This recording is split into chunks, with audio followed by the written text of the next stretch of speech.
are, ladies and gentlemen, a very special episode of the Scouser and the Scot. I can't wait for this one, and I'll hand you over to my big Scouse mate, Ian. Well, who have we got today? We have got the one, the only, Michael Starr from Steel Panther. How the fuck are you doing, buddy? I'm good, man. Not bad. I'm in Southern California. I told you guys earlier, Sherman Oaks. It's about 75 degrees out, not a cloud in the sky. I can see the ocean, and life is good, man. I can't complain. Well, we can see the ocean, but other than that, there's fuck all else is the same. Well, you know, hey, when you can see the ocean in LA, that's a milestone, because normally, you know, I live about 17 miles from the ocean, and I hike with our producer that has produced all the Steel Panther records. We're hiking buddies, and we go to the top of Mulholland, and sometimes you can see the ocean and sometimes you can't. So for the last like 3 or 4 days, you could see for like 30 miles, which is very unusual for LA because, you know, we're pretty polluted. So you can't really see much. It's usually like 5-10 mile visual radius. I've never been to the States. So as much as I know about the States is what you see in films, but however, we have booked to go to Florida next summer. So that'll be my first time in the States. So that'll be cool. We're looking forward to that. Might even get to see one of your shows, dude. I hope so. No, you definitely like. But let's crack on. Let's talk about music, because this is what we're all about on the Scouser and the Scot, as you know. So how did it all begin for you, Mike? I'm like, you know, what was the first thing that piqued your interest in music? Well, my brother had a band when I was, I don't know, I think I became more aware of it when he started rehearsing in our basement. And I grew up in a place called Chicago, Illinois, on the south side. And the houses where we lived they were big and old and beat up and fucked up, but they were big houses. So our house had like 4 floors and a basement, and the basement was huge, right? So he set up his whole band down there, 4 Marshall stacks, 4 Ampeg stacks, a double kick drum with a riser, a banner, lights, PA. And I was enamored by it. And I would go down and watch them rehearse. And there'd be times when I would just be so tired, I would just fall asleep while they're rehearsing right there on the floor. And that's what really piqued my interest. And then my brother also turned me on to Van Halen early on in my life. He brought me up to, he lived in the attic on the 4th or 5th floor, right? Because it was in the roof basically. So he brought me up there. We did some cocaine, and it was the first time I ever did cocaine. And he played me Eruption, and the combination of the drugs and the drug from Van Halen together was just like, oh my God, this is fucking awesome. This is so killer. And at the time I was also into the Scorpions. They had a record called Animal Magnetism. Yeah. I love that record. Mm-hmm. And I think Michael Schenker played on a few songs on there too as well. And I just love his guitar soloing. And then UFO, Strangers in the Night, was a big deal for me back then. But the reason I bring that up, because that was the epicenter of the earthquake of heavy metal that happened for me. You know, before Van Halen was introduced to me by my brother, I wasn't so much into Kiss because I didn't really like the way the records sound, but I was really into Led Zeppelin because I liked them. You know, so 3rd and 4th grade, Led Zeppelin was a go-to. I had posters on my wall of Jimmy Page and Robert Plant. And then once I got introduced to Van Halen, I tore those down and put David Lee Roth and Eddie up. And that was the end of it, man. And that's really, truly what started my musical career. So not actually, I'm sorry to interrupt you. Not a musical career, but the dream started from that epicenter. And how old were you then, Michael? Let me just mute my computer because it's going to keep asking me to do shit, and I don't want to do that. 1 hour. So how old were you? You know, like your brother's obviously, I would imagine, is older than you. So how old were you at the time? He's about 6 years older than me, and I believe Van Halen 1 came out in 78, and I think he played it for me in 79 because it came out late 78. So at 79, I was like, well, I was born in 65, so I was 14 or 13, I guess. Yeah, you had much the same sort of thing as me, because with me, it was an older cousin. So like when I was 12, 13, he was 17, 18, and he had a job and he had the stereo and he was buying all the albums. So this was the early 70s, and I was walking in and I was hearing Led Zepp as it came out, and Black Sabbath and Yes and Jethro Tull, and then discovered my own bands once I got to that age, like Rainbow, and then I got into punk, and then it was new wave of British heavy metal. And it's just, it's something that we're passionate about, and it's something we're working on, trying to get kids to understand what our scene is, because here in the UK they don't get exposure to it. What's that like in America? You know, I don't know. I'm pretty old now, so I don't know, man. I look, there's so much on-demand music that most people are on demand. So your Spotify or Deezer or Pandora, whatever the music streaming service you're on. And then, you know, you can also, I don't know, you basically can listen to whatever you want. So, you know, I turn on the radio, and we have some satellite radio stations, you know, from Sirius XM. And, you know, they have like Hair Nation, which plays all the old 80s shit, which is mostly Poison, Quiet Riot, Cinderella, and Motley Crue. And then you have like, there's Sirius Turbo, which is music from the 2000s. And then you have Octane, which is current new metal. And then Ozzy's Boneyard, which is basically kind of a sweep of the 80s. But it's not all hair bands. It's more like, you know, the darker metal from that time. Right. But, you know, I would just say, man, as far as radio is concerned, it's mostly hip hop and pop music. There's a rock radio station here called KLOS in LA. And they play mostly, you know, like Boston and fucking Jethro Tull and shit. Yeah. You know, it's like, it's cool, but they don't play any Yes. Like you were talking about Yes, you being a fan of Yes. That was one of my favorite bands as well, and also Cheap Trick. Those are favorite bands. Yeah. And just to double back what we're talking about, I find it, you know, hearing your influence by your older brother. Is that what you said, or was it your brother? Cousin? It was my older cousin. Yeah. Yeah. So, you know, I was influenced by my brother. That was my first influence for. Back then it was called acid rock back in the 70s. I don't know if you remember that, because my brother was into Deep Purple and Black Sabbath, and that was considered acid rock. And I really liked Black Sabbath's first record and Deep Purple's fucking In Rock and Machine Head. But I guess the reason I bring that up is because I don't know what kids are influenced by, but I do know this, that the ability for them to listen to music on demand has broadened their listening capability. So in other words, instead of, you know, when you put on a radio station, you're limited to what you hear because they're just programmed by the program director, and that's what you hear. But when you can do music on demand, you can listen to whatever you want. And I find that a lot of kids, including kids that I know really well, they basically play a whole wide spectrum of different genres of music, which in my opinion, I think that's good. Yeah, because it gives the kids an opportunity to be exposed by. Because for me, and maybe you too as well, once I heard Van Halen, that was it. I was like, every band sucks. Van Halen's the best, you know. And you know, punk sucks. New wave is shit. Van Halen, Motley Crue, Def Leppard. That's the only thing that's good. And I limited myself by doing that, not realizing it. But in high school, there's different segments. Well, when I was in high school, there were different segments of musical hangs. So you had the heavy metal kids, the goth kids, the new wave kids, the jocks, you know, that listen to pop music and shit. So I was in the heavy metal group. See, there was something similar with our school, like, but it was sort of like Appetite for Destruction came out. Yeah. However, Extreme was out shortly after, and I was like, oh my god, have you heard Nuno ripping that guitar? And you sort of like, they are both amazing bands, both of them, but it is just one of them where I just went over to the Nuno side of things, because what he was doing on the guitar was just as much like, obviously it was like very similar to Van Halen when he first came out, and it was just phenomenal to hear how it all evolved and stuff like that. And I love that, man.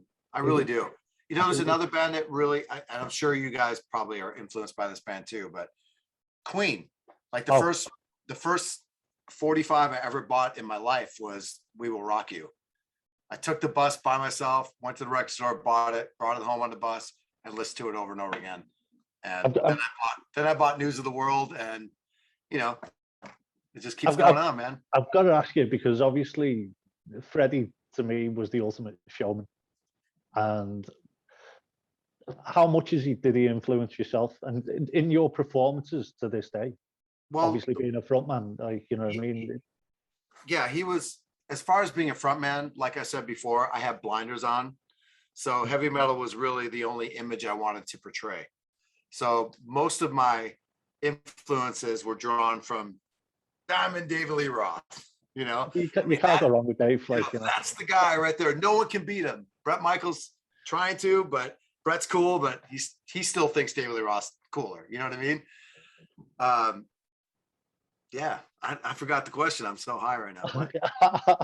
It's cool. It's how much do you think that like Freddie Mercury actually influenced? Oh yeah, he influenced me in his vocal technique. Yeah, because he sang with from what I could see and hear, it seemed like he was singing with proper technique. And the melody lines that he wrote were killer. The words and lyrical content was really great.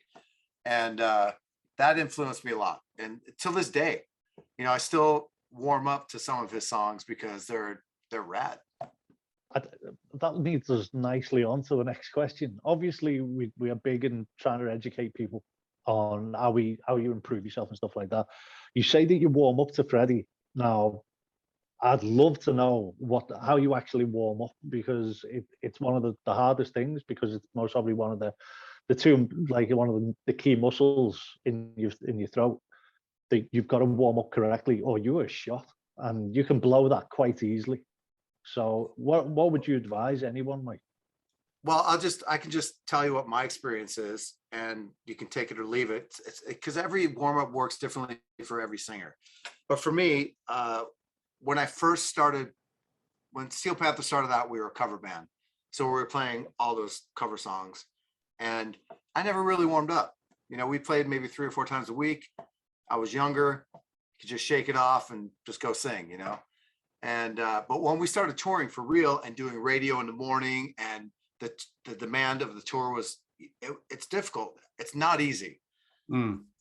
Don't get me wrong. I love every minute of it, but it's work. It's hard work, right? So you'll do a show that night, and then I have to sleep 5 hours and get up and go to a radio station and sing Community Property. I'm like, oh my God, how the fuck am I going to sing this? Like, it's already high for my range, and now I got to do it acoustically in a room with people I don't know, you know. And in the beginning, most of the DJs that we went and did in radio performances, in studio performances, they didn't know who we were. You know, they were just like reading the bio going, okay, these guys, you know, this heavy metal throwback parody band's here and they're going to sing this song, you know. So after a while, I started taking, I have taken vocal lessons many times in the past, but I haven't taken vocal lessons because I was struggling ever. Up until that point, I was struggling. We got back from tour. It was hard for me to sing because it's kind of convoluted, and I'll try and get through it quick. But Steel Panther started out as a cover band. We got signed in 2008, recorded a record. It came out. We went tour. But when we came home, we're still a cover band because we needed to generate income for our livelihoods, right? Mm-hmm. And, you know, when you're a new band, there's not a lot of money being tossed around. It's all being invested into the brand to build it. So when we got back home, I had to sing, and that's when I started running into some problems. So I went to a voice coach who was referred to me by my ENT, ear, nose, and throat doctor, who looks after my voice, which is very important to have if you're a singer. He referred me to this guy who's a opera singer coach, right? So I go in there, and I'm telling you the story because it's humbling. I go there, I sit down, I'm nervous, you know, but I feel accomplished. I got a record out. I'm a singer in Steel Panther. I've been playing for years. And he said, all right, so you're having trouble singing. I said, yeah, I don't know what's going on. He goes, all right, why don't we do this? Sing me something off your record. I was like, oh God, okay. And so I started singing Community Property, and I sang it. And he goes, oh man, you need a lot of work. And I was like, what? I was singing wrong. My technique was off. And like you were saying, you know, warming up wrong for somebody could blow your voice out. Singing with wrong technique can blow your voice out as well. And I really didn't know that. Plus, just in case it can help anybody, I also was experiencing acid reflux. In other words, what happens is you eat spicy food or whatever, your stomach creates more acid. You go to bed and it kind of, when you're laying back, it kind of comes up and it burns your vocal cords. So that makes your vocal cords swollen and irritated and makes it harder to sing as well. So I took medication for that. I did the vocal lessons in the rehab and I was okay. And we went back out and did a tour, and we were working so much and singing all the time that I was instructed just to be quiet, you know, just be quiet. Try not to talk too much. Just be quiet. You don't need to sing at sound check. Just sing it. Actually, here's a good tip. Singing at sound check, it's not the performance. It doesn't matter. Sing it an octave lower. It will warm your voice up for the show. So that's something that I incorporated, you know, just singing low and quiet, being quiet during the day, and then going out and doing the show. And then that worked for a number of years, and then it stopped working for some reason. And then I developed a warm-up technique where I'll just take my favorite songs and sing along with them, you know, not throughout the day, but later in the day, because when a singer, well, for me, I need 8 hours sleep, and I need to be quiet up until sound check. Not completely quiet. As you can see, I can talk a lot. So, but not completely quiet, but just quiet enough to where I'm not, you know, not giving my voice a chance to recuperate. Right. So then I would warm up with the songs I like, and then sing low at sound check, and then just be quiet till the show. And so far that's worked really well for me. And I also have a few, it's kind of like a range detector warm up. So before I go on stage, I put my in-ears in, I get my mic, I have the monitor guy give me some reverb in my mic so it sounds nice and juicy and wet. It makes it easier for me to sing. And I'll do like just this warm up that tells me what I'm working with for the night. So it just basically starts like this.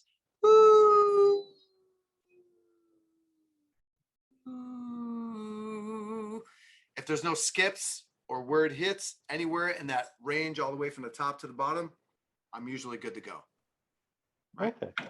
So if I do have a click in it, like I did just now, like at the very bottom, then I have to redo it and keep doing it until I got a clear range all the way down. And that really, it not only tells me that my voice is fine, right? It tells me that if I'm out there on stage and all of a sudden I'm having trouble singing, it's my technique, because my voice is there. There's no swelling or damage. It's all good. I got the full range. And this just happened on this last tour. I was singing. I was like, man, I had the full range, and I didn't even think about it. I had full range. I'm going out and I'm struggling. Like, I watched some YouTube videos from a couple shows. And there was flats and sharps, uncontrollable fucking squeaks, and I don't know if you know what those are. Like, you sing and you go to hit a note, and it goes, like, it just doesn't come out. And I was like, man, what's going on? I called my doctor, made an appointment to see him after the tour, and then a couple shows before the end of the tour, I was going on stage, and I looked up to look at something, and I was like, ow, my neck hurt. So I started rubbing out this muscle right here, and it was really super tight. And I went on stage after rubbing it out. Well, not rubbing it out, but rubbing out my muscle, I had full range. Everything was cool. It was a strained muscle in my neck from flipping my hair or whatever the case may be. And I rubbed it out, and I have continued to rehab it, and everything's cool. I think one of the things that's cool about this, Michael, is that because of the image that the band has, what's refreshing about this is you take it that seriously, that you realize that you don't want to be like a lot of the old singers from the 70s and that can no longer do it because they didn't do any of it. And you hear their voices and they're shot to pieces. So I think it's really cool that there will be some young people watching this that will have checked out Steel Panther and might think that you're a good time party band, you're the party animals, but the fact that you're talking about something that's very, very seriously, because it's like being an athlete, isn't it? If you were a long distance runner and did marathons, and all you did was just run fucking a marathon every day, all day. I'm gonna turn my air on here. I'm hot. Go for it, man.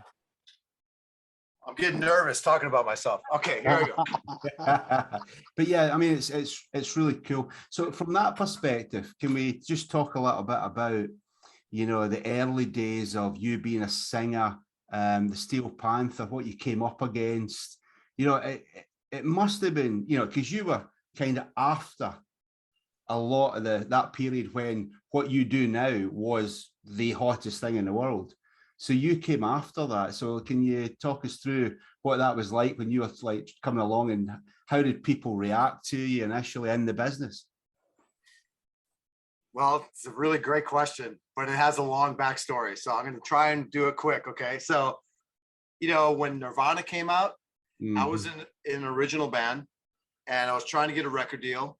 And it was like my 5th or 6th original band that I've tried to get a record deal with. And I remember we did a showcase at the Whiskey, and the A&R guy came up and said, "You guys are really great. The songs are great, but this genre is over." And I was crushed. I was like, what?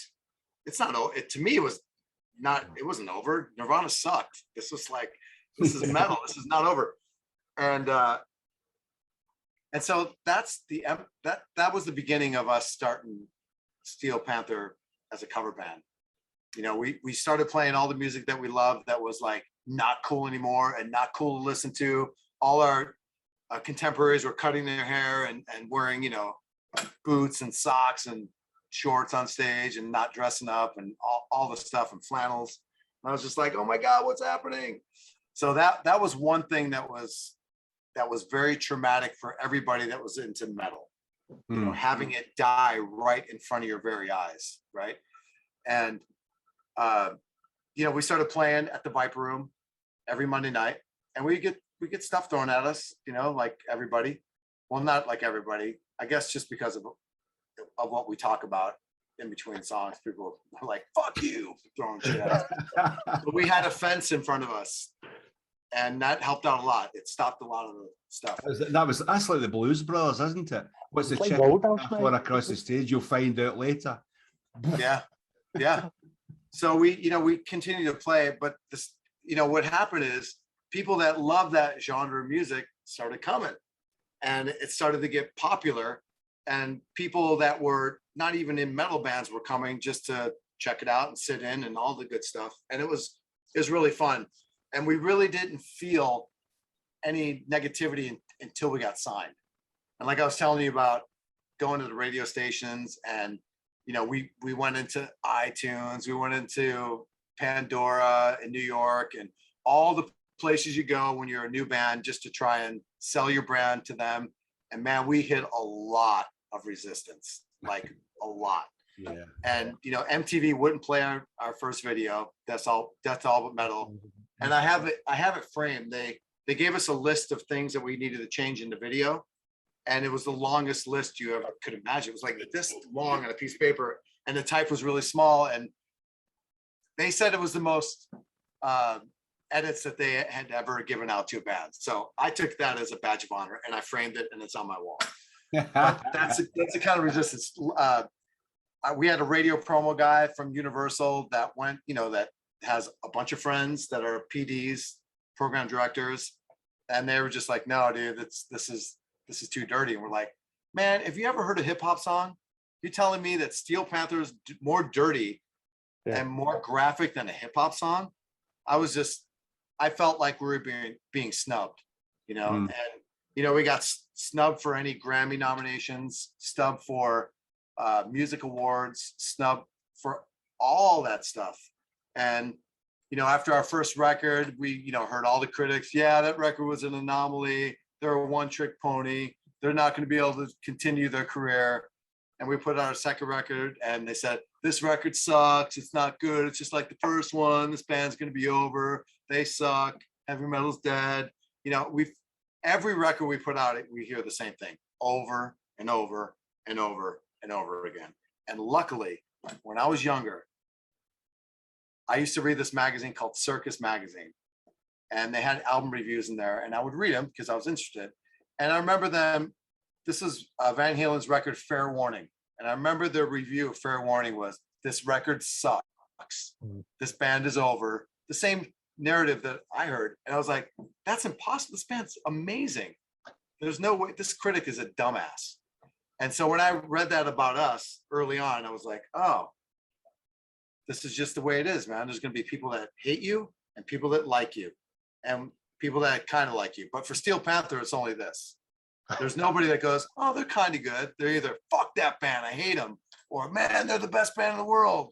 I love what they sing about. There's no middle ground there. So we had to develop thick skin, especially opening up for bands. We opened up for Guns N' Roses at the Forum, and people were in the audience like this. I am not exaggerating. We're like, let me see everybody's hands. You know, just not having it. So yeah, we had to grow thick skin. It's strange because I would have expected their fans to kind of like you, but so well, that must have been. So what was it about you that made you stand back and go, you know, you're wrong. I'm going to keep fucking coming at. We're going to keep coming at you until we prove that we're right and you're wrong. What is it that drives? We learned that the expiration date for people in power, it ends. There's an expiration date, and eventually they're going to be gone, and someone else will be there and say yes. That's what I always thought, and it's really true, especially in the A&R department. You know, we were trying to get signed in 2004, and we just were getting no. And then, you know, it's like a new regime. It's like college, you know, there's hot chicks, then they leave, they go have lives. And then there's a whole new set of hot chicks, you know? So it's the same thing with A&R guys. You know, they're there, they sign, you know, some potential artist that doesn't do as well as they're supposed to, and they're clipped, they're gone. There's somebody else there. And we basically are like cockroaches. We've just outlived the naysayers and got to this point where we're at now. The thing is you didn't, you know, when you came up against that first resistance, what you didn't do was water anything down. If anything, you actually went more in the faces. So it wasn't like you thought, well, maybe we should listen to them a bit. You actually got more extrovert, more in the faces and more outlandish. And that must have taken some balls to do that. Yeah, well, I don't know if you know this, but our second record got banned in Germany. Of all places, Germany banned our record. And it was because of one song. There's a song called Critter. And the chorus is like, hit her in the shitter, treat her like a critter, fuck that lady good, right? Yeah. Apparently critter translates into something that's not cool for them. So we negotiated with them, with our legal team, and decided that we would take that song off the record in Germany and not perform it whenever we're there. So yes, we have, I don't know, when somebody's, okay, let me just go back just a little bit. I think the reason why we haven't given up is because we truly love heavy metal. Like, I love it. I don't want to do anything else. I don't want to sing. I mean, don't get me wrong. I enjoy singing other genres of music. It's fun. There's some great songs out there, but in my core, I'm a heavy metal guy and a heavy metal singer, and that's what I love. And I want people to be exposed to it, because I think it's liberating for someone to listen to our music and then say, I like that band, and I'm going to show my friends, and I'm like, hey, check out this band. They're fucking killer. You're going to love them. And that's really how we built our following. We didn't do it through radio, and we didn't do it through videos on MTV. We did it through word of mouth. Like, someone comes to the show, they're like, they tell their best friend. I mean, what better referral can you get, you know, from your best friend that goes, dude, this band's great. Trust me, just come check it out. You're going to love it. And, you know, some people come and flip us off and leave, and some people stay and they keep coming back. You've got more in common with the way you did it's much more in common with the original punk scene, because that's very much how the punk scene worked. Yeah, it's a unity. You know, we create a unity between our fans and us because we have a same common goal, man. We all love metal, and we all want it to come back, you know, in whatever form that is, you know. And there's some great bands out there bringing it back now, and I like to think that we had something to do with it. Oh yeah, you're right, mate, because I work with a young band from the Highlands of Scotland. They're like 17, 18, 19. They're called Bad Actress, and they look like an 80s sleaze band. They sound like a rock band. And it was because we interviewed the young guitarist, didn't we, Ian?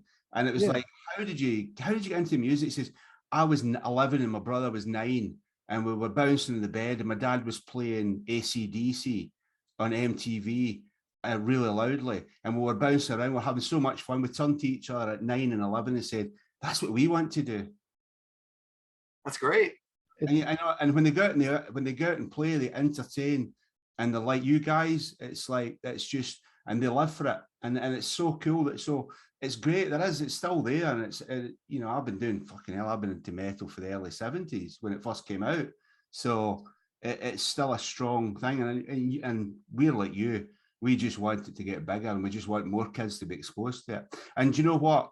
I actually think that because of how boring and safe most of the music that these kids have been exposed to is, I actually think there's an element of it could be that very thing that's going to crack it, that's going to wake up all these kids and go, it's not about Drake or fucking any of that boring shit. It's, mumble rap and everything like that, hip hop.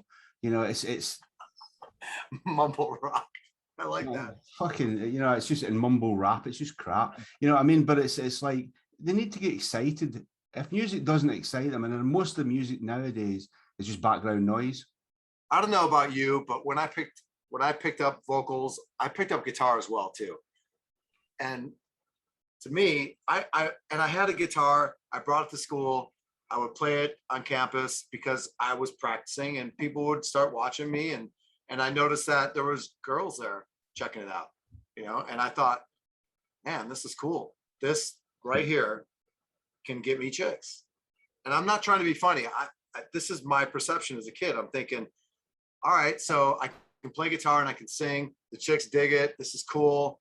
And, that's really, I don't know about you, but there's an element to that equation that goes into the love and the dream of heavy metal. It's all the whole world of it. It's like, you want to be on a tour bus. You want to be on a big stage. You want to hang out with a bunch of hot chicks. You want to have sex with a bunch of hot chicks. You want to, stay in the finest hotels and dine in the finest restaurant. Yes, that's awesome. Sign me up. Where do I sign up? There you go. Here's a guitar. You're in. Pretty simple. Yeah. No.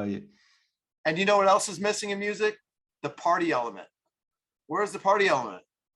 Where's the celebration, the fun, the excitement? I don't want to hear somebody singing about, oh, I'm so sad. My heart is killing me. I keep doing the same things wrong over and over. Come on. Let's sing about having fun. Sing about some joy in your life. Sing about something great that's happened to you, or something that is fun. Where's that at? I think the world needs a little sunshine. That leads me on to a lovely question, because obviously one of my favorite tracks has got to be Just Like Tiger Woods, for a number of reasons, and it's a fucking cracker. And there's another one which the wife won't agree with me, but I find it's fucking ace. It Won't Suck Itself. You know what I mean? It speaks volumes. How the fuck do you come up with shit like this? Because and how do you get away with it? Yeah, and how do you get away with it in this culture today? Because I can guarantee. I don't know. I still don't know. Why have we not been canceled? What's going on? Cancel. We can't even get canceled. That's how much everybody hates us. Okay. So hey, It Won't Suck Itself. That was an idea by the singer from Nickelback, Chad Kroeger. Yeah, I was so he reached out to us and said, "Hey man, you want to write a song together? I got an idea." We're like, "Yeah, sure." So we had a show in Vancouver. We took a minivan, drove up to his mansion in Vancouver. He's got a full studio. He's got an assistant that rolls joints for him. It's pretty rad. He's got his own gas station in his house, his own hockey rink. We're like, and producer, all the equipment you could ever dream of, all the mics you could ever want to sing out of. And he had this idea, and we're like, God, I hope this idea doesn't suck, because it would be really uncomfortable to leave, But it was cool. He said, it won't suck itself. We can build off that. And we're like, oh, I think that's funny. So we wrote it right there in the studio that day and demoed it up, and it ended up on a record with Nuno Betancourt on guitar. I was just going to say, yeah.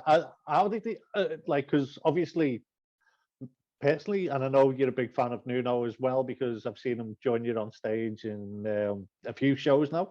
How, like, you know, how did you feel? Like, you know, because these guys are absolutely heroes, aren't they? Like, you know what I mean? You got Chad, who's absolutely just one of the best producers, one of the best songwriters is out there, like, you know what I mean? And then he goes, do you want to come up to ours and write? How did you feel? Like, was it I was ecstatic. You know, I'm a, don't tell anybody, but I'm a Nickelback fan. All right, we'll keep it quiet. We'll take it out of this if you want. Yeah, it's fine. It's fine. I love that band. They're great. Their songs are catchy. They sing about cool shit, and I like it. You know, and he sings about partying. Yeah. You know, I actually think you missed a trick, because if they've never been cool and they've always been slagged off by loads of people, and I think they're a great band, but if they had recorded It Won't Suck Itself, then they would have been cool. They missed a trick. Yeah, well, thank you for that. Well, you know, Chad always told us he'd come to our shows in LA. He's like, God, I wish we could sing the songs you guys get away with. And I go, well, dude, we can write one together. It'll be fun. Anyways, yeah, you know, I don't know how we get away with it, man. I don't know. I think because, you know, people consider us to be a comedy band, which is totally fine. I don't mind that at all. I thought Van Halen was a comedy band too.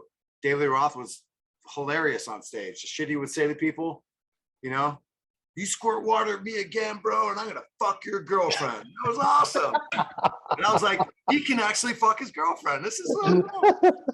I remember he was like at this one concert at the US Festival, he's drinking whiskey and he looks down at the bottle. He goes, some people say I put iced tea in my Jack Daniels bottle. This ain't Quiet Riot, man. I was like, oh, that's so awesome. So, you know, that kind of thing to me, I'm drawn to somebody with charisma, somebody that's funny.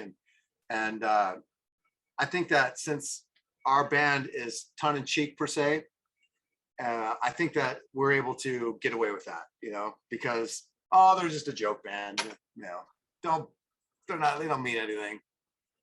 Actually, I think that's exactly what it is. If you came out and said, hey, man, we're actually dead serious about everything we sing about and everything we do is dead serious, then they'd fucking ban you.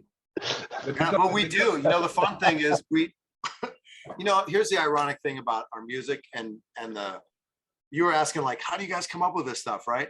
And it truly is from experiences when we were in our 20s and 30s that had happened to us, you know? Well, I'm not even going to ask how Weenie Ride came about, like, but there's been many a time that we've been on a road trip down to a gig. Yeah, you know, we'll be together. Yeah, totally. We're like together on the bus, just talking about shit, and we'll say something that everyone laughs, and we're like, that should be a song. And Satchel's like, Satchel puts his, dude, Satchel, seriously, you're talking about Tiger Woods? We were sitting with our A&R guy at our producer studio, and the guy goes, we need like a song about a really famous celebrity. And he goes, how about Tiger Woods? And Satchel's like, okay, Tiger Woods. Next day, he wrote Tiger Woods and sent it to us. I was like, holy shit. That's one of my favorite riffs. I'm not kidding. It was the next day. I'm like, it takes me like a month to write a song, and this guy knocks him out in a day. Satchel is pretty fucking epic, like, you know what I mean? And do you know what? He's one of the coolest guys that you can ever meet as well, like, you know what I mean? Dude, he's my brother, man. He's mate, as I say, when I've seen him on stage, the way the show on stage, is that what it's like off stage as well, or is it what's the? Well, I mean, let's not get crazy. No, it's cool. You know what I mean? Like sometimes it's contentious, sometimes it's, you know, everyone's tired from touring 100%. And you don't want to see that guy again. Like, oh, there he is, or there I am. You know what I mean? But really, we are super, super close, close knit band. We talk, you know, before we go on. We actually, in the past, when we were really fighting backstage and all that kind of crazy shit that you do when you're younger, we got a life coach. Actually, it was Lexi's idea. he found a life coach. He said, hey guys, what do you think about getting a life coach to come in and help us out? And so we started seeing this guy once a week, and he taught us some really great tools to fix what was going on and to continue to keep it fixed. And one of the tools he gave us that we adapted and we use all the time is before we go on stage, we clear out a dressing room, put a do not disturb sign on our dressing room door, and we all four sit down there and we do what we call a check-in. So like I'll start out and talk about what's going on in my day, how I'm feeling, am I excited for the show, what I'm looking forward to. And that gives the other guys an idea of what's going on in Michael's brain, you know, because there've been times prior to that where I'll go out on stage, I'm in a shitty mood because I just got in a fight with somebody, but my guitar player doesn't know that. He's like, why is he being an asshole? You know, what did I do? You know, because it happens, trust me. You do the check-in, nobody can interrupt each other. We all finish it. And then at the end, we come up with a 1, 2, 3, let's rock. And then we go out and do it. And then after the show, we do a checkout where we all four sit down and we go over the show and talk about, you know, what was good and what we can do better and how we can improve it, what worked, what didn't work, what, segue didn't work, you know. That's actually what you do there at the end. That's a special forces thing as well. Yeah. Hot debrief. Oh, really? Yeah, it's called the hot debrief. So as soon as they're finished an operation, they don't go and get washed, you know, they meet up, they sit down, they talk about the operation, they talk about what went well, what needs to be. Really? Oh, that's cool. The special forces have done that since time immemorial. So when Steel Panther is a special force now, dude. Hey, there must be a song in that, dude. There must be. All right. Hold on, let me write that down. Hey, kids, get a pad of paper and a pen. It's really important. It is. You know what, though? Not a phone. What you've just said there, though, a lot of bands could actually learn from. And I mean that from the actual sit down and talk to people, because we've seen so many bands break up over COVID period and stuff like that. And it's due down to it happened to us. It happened to us. Yeah, it sucks, man. And I will come on to Lexi in a minute, because I think obviously you hopefully making a decision soon, because we want to see you all back out there. And I know you've got a stand in at the moment, but it's like, we want to see Steel Panther, you know what I mean? So I don't want to pry about it. I want to know. No, dude, I'll bring it. I'm an open book. No, that's cool. You know what I mean? Nothing not to talk about. How do you find, with Lexi leaving and stuff like that? It's a challenge. But obviously, you put it out on the internet, Facebook, and everything to get your your applications into support. I think people are like, should we? Shouldn't we? And it's worldwide. How you're looking at everyone, and everyone is fair game, and that is a genuine question. Because I think a lot of people are a little bit scared of going, is Steel Panther being serious? Are they really looking for a bass player? We have about 578 submissions, and we've gone through every single one of them. See, that's fucking ace, you know what I mean? And I won't ask you how it's going and stuff like that. No, I'll tell you though. All right. Yeah. Okay, cool. How is it going then? It's uncharted territory for us. So we're trying to learn how to do it as we go. I guess you would call it a fluid situation, because it keeps moving, because we have to tour. Yeah. And we want to tour. And we haven't, so what we decided to do is we went through them all. We made a list of people that could be possible candidates. And we have just basically went like this and went, okay, let's bring him out, and try him out, because it's not just about playing the music. Yeah. Playing the bass it starts there. You got to be able to play the bass, right? And you got to be able to play good, because our songs are not as easy as people think they are to play. And then you have the other thing where you have to have charisma on stage. You have to have some comedic timing to be able to interact with Satchel and I. Then there's interviews you would have to do, and it's a lot that goes into it. And then the most important part is the hang factor, because you have the bass playing and then the charisma, but then this is all hang factor, because the show is only an hour and a half. And then after that, you guys are together for 22 and a half hours, So that is what we're doing. So we've tried out 3 guys, and we're getting ready to try out a fourth, and we're just gonna keep doing it until we Find the right are one. finished trying out, you know, the candidates that we thought would have potential, and then we're gonna have our fans help us pick a bass player. That's cool. I think that's amazing. That because you know what, it also helps because if there's any of the fans are feeling like, oh no, we can't have a new bass because it's different, by getting them involved in the process is actually going to take that away. Mind you, having said that, there is a blueprint for this, Michael. You can save yourself a lot of time and just watch the Metallica Let me write that down. the Metallica documentary, which is basically you pick the bass player and then you go, and if you join us, we'll give you $1 million today. And I'm like, even I would play fucking bass for $1 million. So would I, and I hate bass playing. But man, I got to tell you this because it's important, and I know you wanted to ask it because I could tell in your questioning. But having Lexi leave the band was devastating. Yeah, heartbreaking. It sucked, you know. And you know, none of us, you know, Lexi and I talk just about every day, you know, and we're super close. And you know, him and I are the ones who hung out on tour together mostly.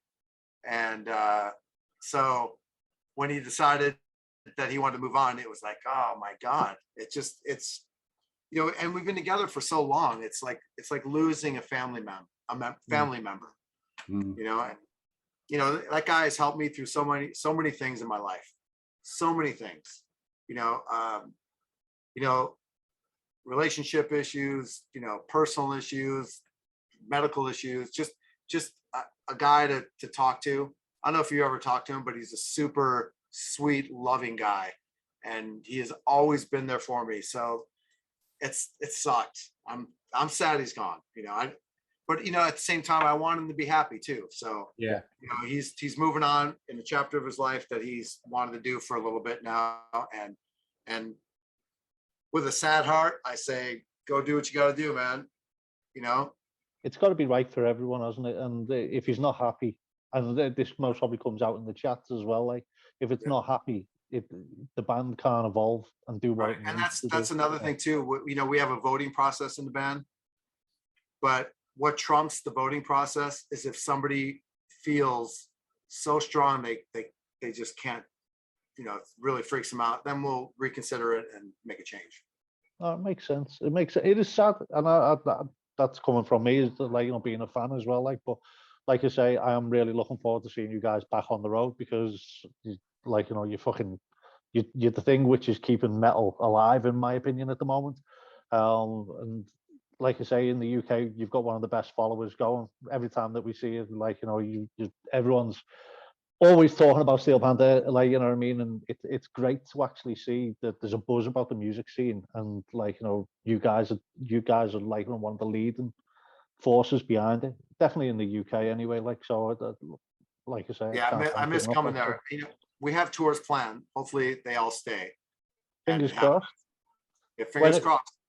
It is obviously with COVID and stuff like that, things can change, but I take it we're looking at, like, you know, some point in 2022.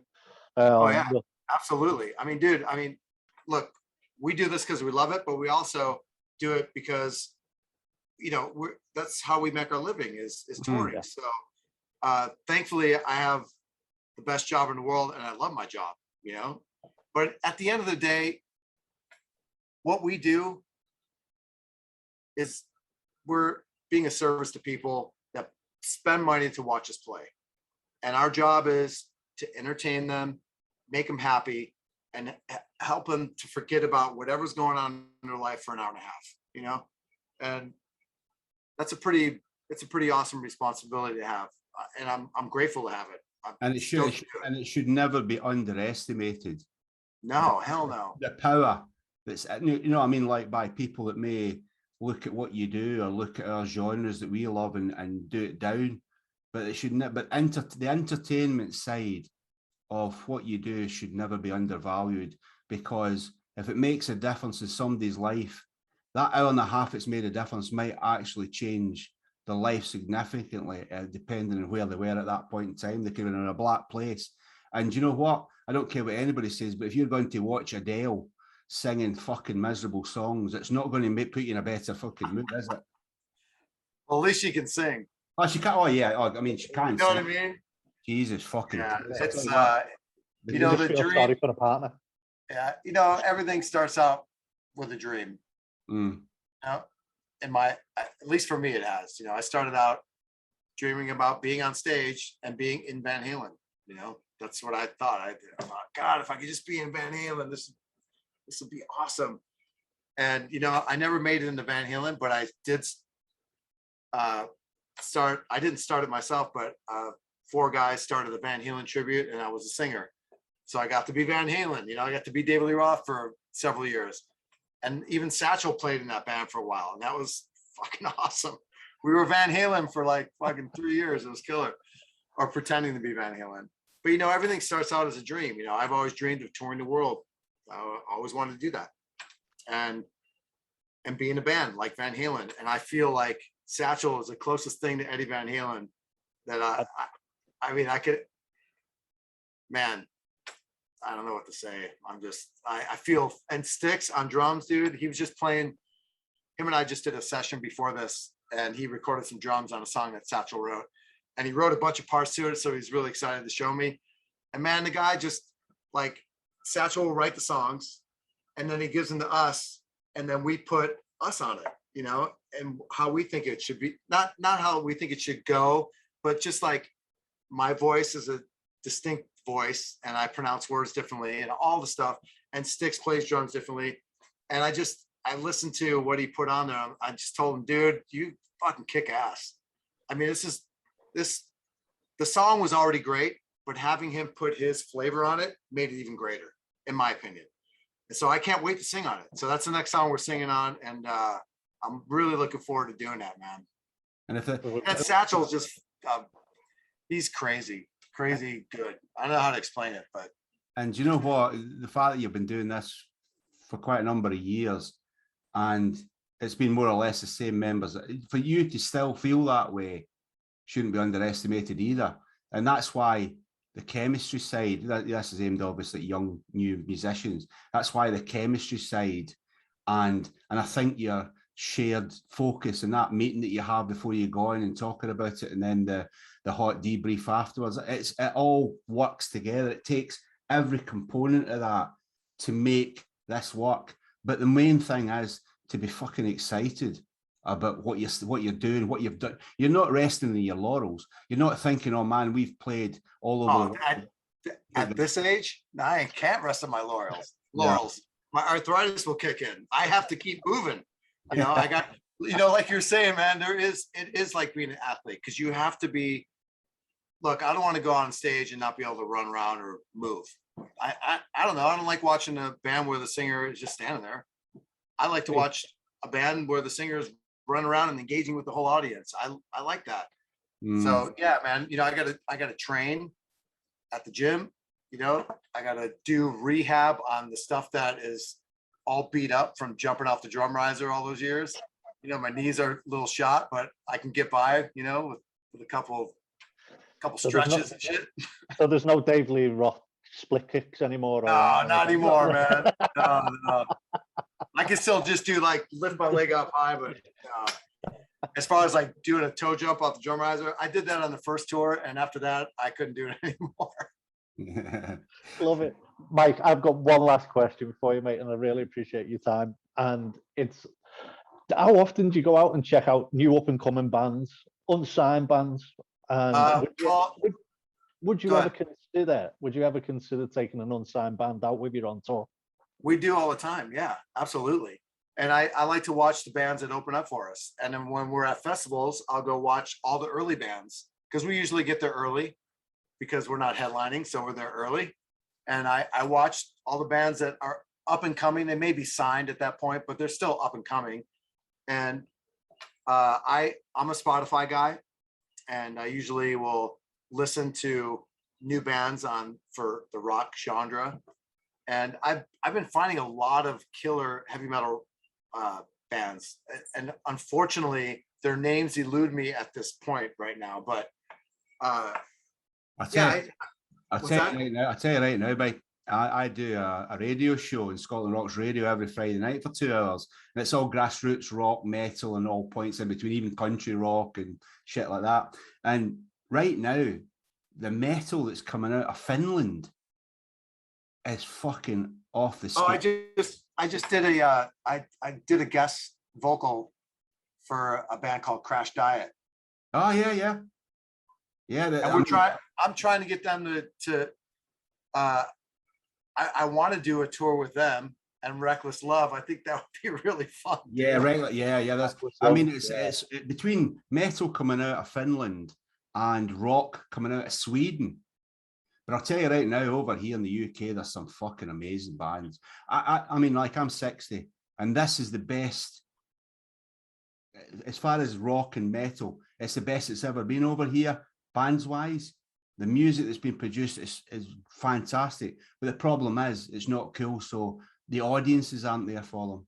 And it's weird for me, you know, I've lived through all the fucking great bands, you know, but it's fantastic just now. But yeah, I'm glad to hear that you actually do, you know, you do check out these other bands, because I do. And you know what? When I retire, you know what I'm going to do? I'm going to become a teacher. And I'm going to teach people how to perform on stage. And I'm going to teach people how to engage on stage with their audience and how to talk to them.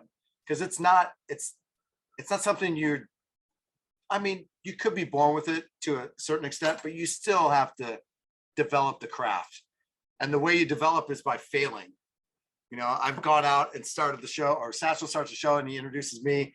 And then I start talking, I'm like, oh my God, I forgot what I was talking about. You know, that kind of shit. It happens a lot. But I don't know. It's really important to be able to communicate with your audience.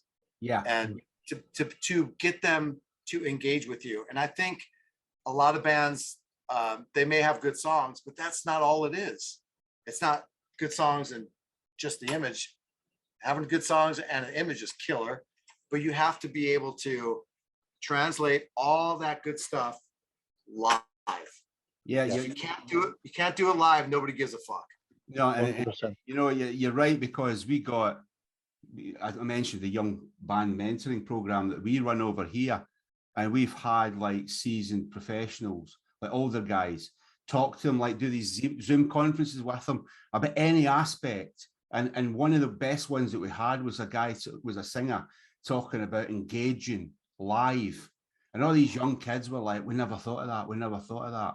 It's just when you perform, and one of the things was, I remember saying to them, to one of the other young bands, that band I spoke about earlier, Bad Actress, I said, I watched you live and your performance is great, but you're performing for yourselves.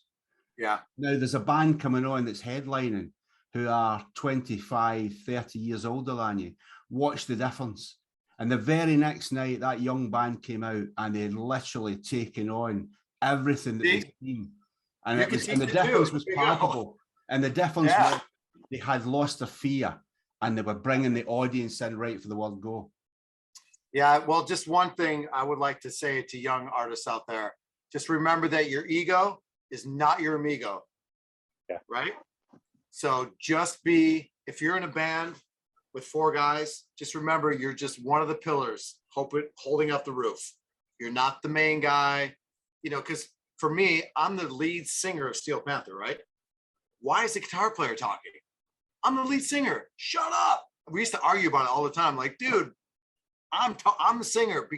And I had to, it wasn't until my voice, I mean, I appreciated what he said because he's funny as hell, but I really appreciated it at a different level when we were on tour on that first run, and my voice was, I couldn't really talk in between songs. I was just wiped out, and he just handled the whole show. I was like, oh my God, I'm so grateful that you can talk, like, and really engage the crowd and make them laugh. And I don't have to do shit. All I gotta do is drink water and wait. It's pretty cool. It's good. It's really good. It does. So I would just like to say thank you very much for your time, Mike. It has been absolutely amazing. Really appreciate it. We'd love to have you back on with the Steel Panther band. Everyone, bring them all on. Let's get the new bassist on there. We'll give him a road test for you, mate. We'll break him in easily for you. Not a problem. Never mind that, Ian. We should fucking interview him. We should do the interview, and if it doesn't pass our interview, it's a no. Oh my God, that's great. Yeah, it's got to go through you guys. Leave it with me. Seriously, Hey, thank you very listen, much. listen, you guys, I don't know if you're interested in this, but if you do one of those conferences again, I'd like to be a part of it. I would love you to be on one of our shows. What I would say as well, Mike, if you are, when you do come over to the UK, we'll get you over. We'll do it from my pub. We'll get the band Okay. on. We'll get all the band down, like, and we can all chill out, and you can have a night off. And as I say, we'll just catch up, and we'll do it. And we'll take you to the Cavern Club and everything, Mike. Yeah, we'll take you out. The Cavern Club, Yeah. it's where the Beatles started, mate. There Is you that a go. brothel? These boys. Yeah, if you'll draw up, mate, after songs you've wrote, I'll guarantee you'll see out there, and that's all I'm going to say. We'll leave it as that because I don't want to get fucking lynched in Liverpool now. Okay. All right. Yeah, but Hey, well, hey, I'll message you. all right. I just want to say, I'm sorry I talk so much, man. I like to hear my own voice. It's fucking great, mate. It's absolutely amazing. So, guys, what I would do is I'm going to put all the links down below. Check out Steel Panther. You know who they are. I don't have to explain this shit to you. Check out Mike. Mike has been an absolute legend. He's a lovely guy. He's an absolute star in my eyes. And I just want to say thank you very much. John, over to you, mate. Well, I don't know about you guys, but I thoroughly enjoyed every second of that. And so until next time, you know what to do. Hit that cowbell and subscribe.